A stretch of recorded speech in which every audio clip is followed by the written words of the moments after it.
you remember? Do you recall? Do you remember? That's what the song says.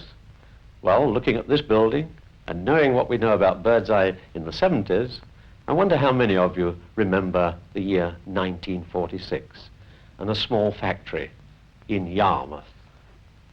Yes, that's where it all started, just 26 years ago. Do you remember what else was happening in 1946? General de Gaulle is elected President of the Fifth Republic after gallant service during the war. The British public say, good luck, mon général, or should it be, bonne chance? In Britain, TV service is resumed after the wartime break, with 12,000 eager viewers anxious to get switched on. Good afternoon, everybody. How are you? Do you remember me, Jasmine Bligh? The best of British, say we, and who knows, it might just catch on. It might indeed. 12,000 viewers. Doesn't seem possible, does it? But then, the size of the Birdseye sales force at that time doesn't seem possible either, because in 1946, it numbered precisely 2. And the product they were energetically selling was this. Number 1 in a long line of products which now fills 2 whole price lists. 1946 was a very licentious time. You had to have a license for everything. Well, most things. And that's our original license from the Ministry of Food to produce frozen peas.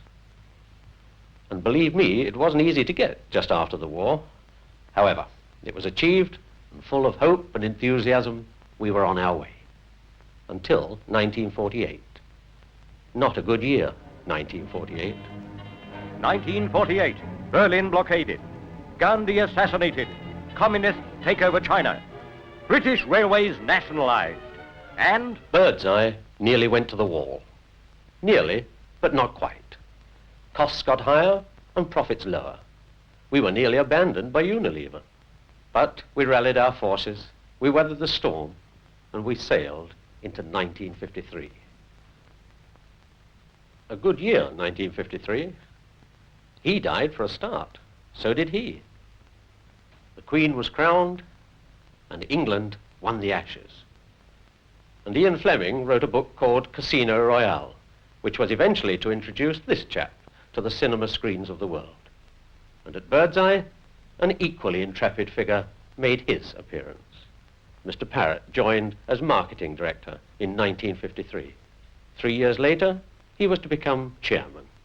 Also in 1953, Birdseye make 2 important and crucial decisions. They introduced to the British public their new display packs. And perhaps most important of all, they decide to start selling filleted fish. The British people make no bones about it. They wish them well and wonder, where will their audacity end? Where indeed? Because this audacity was paying off. And by 1954, we were a national organization with direct selling to every customer throughout the land. And to make sure that our customers got the swiftest possible deliveries, we were backed up by a speedy, prompt delivery service, giving us full national coverage for the first time.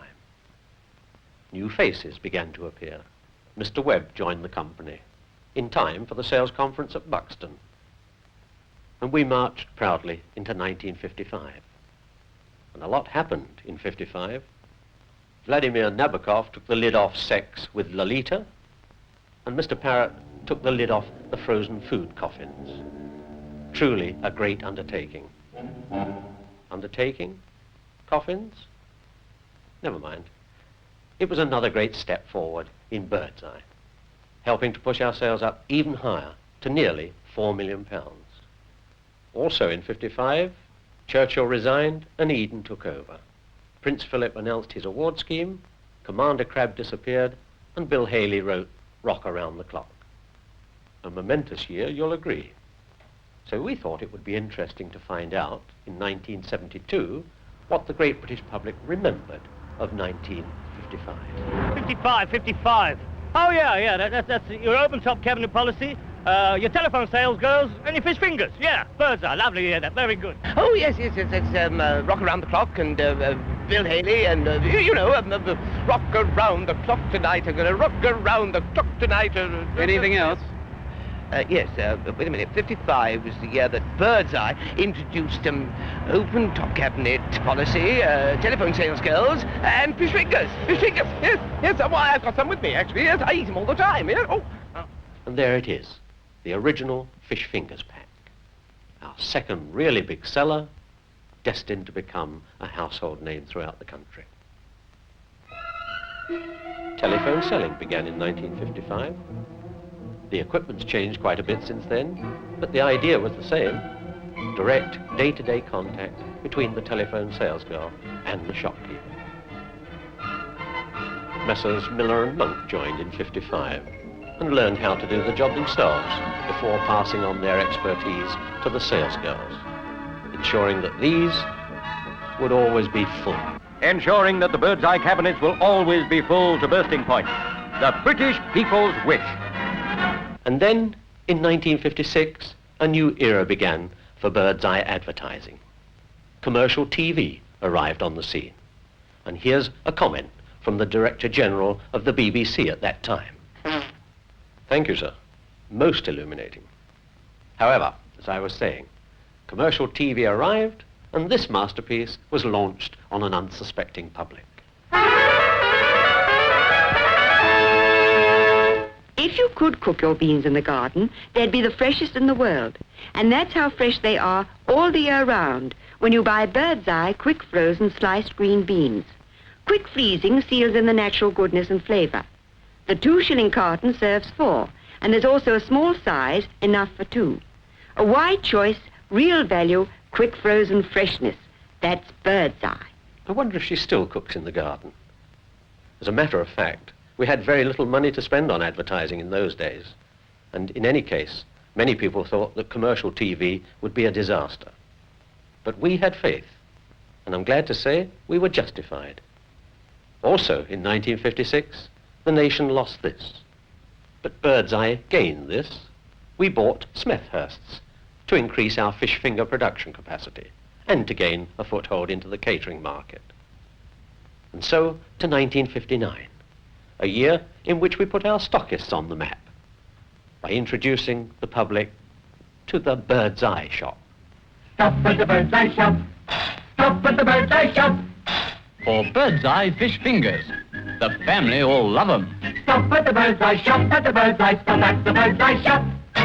1959 was also the year in which this man took Cuba, this man took his shoe off, and Birdseye took a major decision.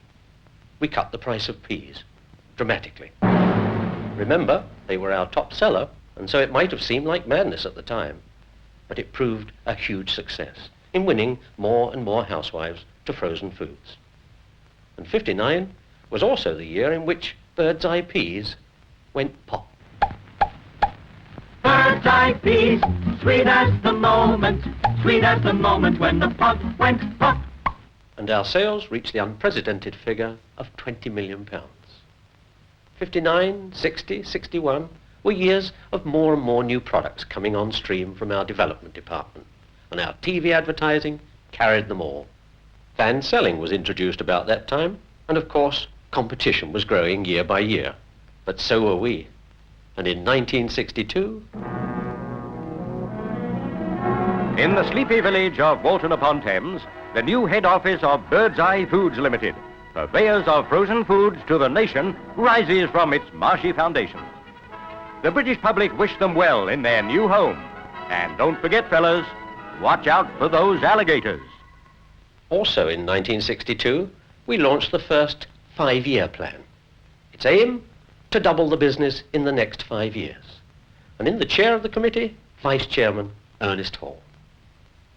And so, from our new home, we marched into the Ice Age, 1963, the coldest winter in living memory. Birdseye announced a new advertising slogan: "We freeze the food that keeps you frozen." But seriously, folks, 63 was an important year for Birdseye. Supermarkets were arriving on the scene in ever-increasing numbers, and we were quick to take advantage of this.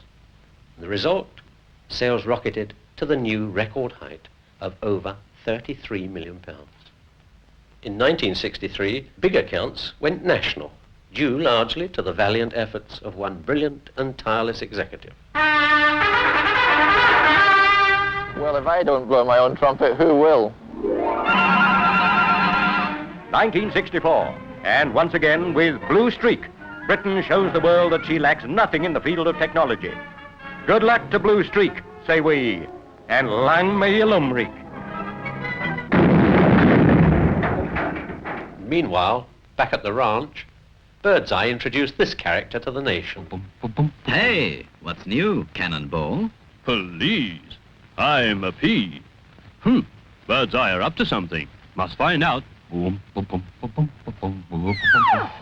Oh! Well, you've found out. Just one of a series of memorable Birdseye commercials.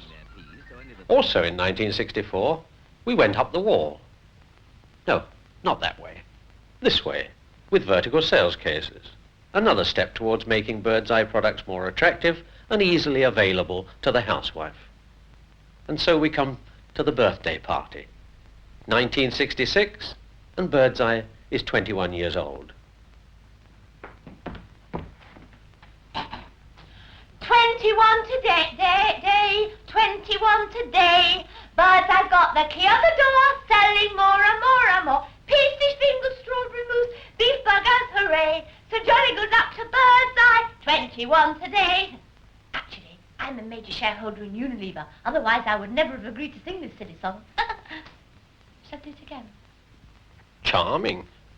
But she had every reason to be pleased, you know, in 1966. Incredibly enough, in Birdseye's 21st year, the sales increase was, you guessed it, 21%.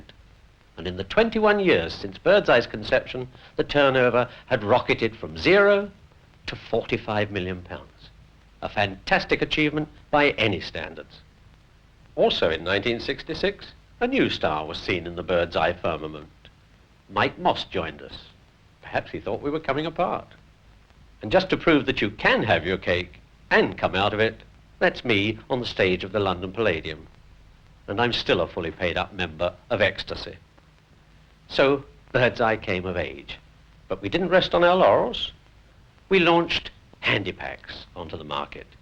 A brilliant transformation by our production department, which had a tremendous effect on sales.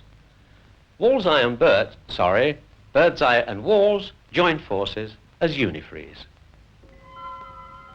In 1969, Neil Armstrong took his momentous step for mankind. And not to be outdone, Birdseye also got into space and literally flew into the 70s. And sales nearly flew off the graph. The 70s, a new decade to conquer.